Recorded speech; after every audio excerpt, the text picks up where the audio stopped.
নমস্কাৰ, সুপ্ৰভাত। এতিয়া সময় 5টা বাজিছে। মা বৌ মা আমি তিনিওগৰাকী আহি পালোহি জেৰেঙা পথাৰ। যিহেতু আমি গাঁৱলীয়া কৃষিভিত্তিক মানুহ, কৃষিজীৱিয়ে হৈছে আমাৰ প্ৰধান উদ্দেশ্য। আহি আমি পথাৰ নামিছোহি। ৰ'ব, আজি আকৌ আমাৰ ৰোৱাৰ শেষ দিন হয়। চাৰিওফালে সেউজীয়া আৰু সেউজীয়া। ৰ'দৰ পোহৰেৰে সেউজীয়াবোৰ কিমান যে ধুনীয়া হৈ পৰিছে। পথাৰৰ সৰু সৰু আলিবিলাকত খোজ দিয়ে ভাল লাগে। এবাৰ পৰি যাওঁ, আকৌ এবাৰ উঠি যাওঁ। পথাৰৰ এবিধ বিখ্যাত পোক চেৰেপা। টেঙাপাত দিলে মূৰত গুজি ল'লে চেৰেপাই নেকামুৰে।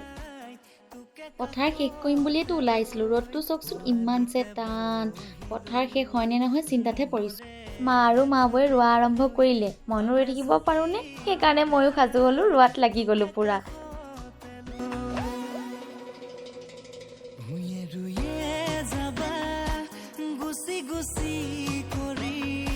যদিও ৰ'দটো বহুত টানকৈ ওলাইছিলে, ৰিবকৈ এজাক বতাহো বলি আছিলে। সেইকাৰণে ৰুই বহুত ভাল লাগিছিলে।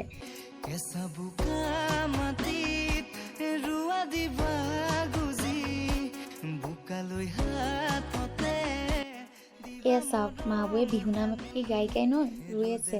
ৰুই বহুত মজা পাইছে, বতাহো মাৰি আছে, লগতে বিহু গীত।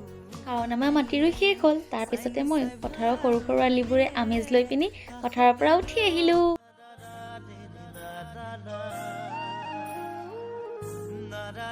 তাৰপিছত দেউতাই মাৰি থকা মাছ মৰা ঠাই পালোঁ। টিকলা মিকলা ছোৱালী এজনীয়ে মোক ভেটফুলো দিলে। তাৰপিছত দেউতাই জালখন মাৰি দিয়াৰ পিছত কিমানখিনি যে মাছ লাগি আহিল, আপোনালোকক দেখাম ৰ'ব দেই।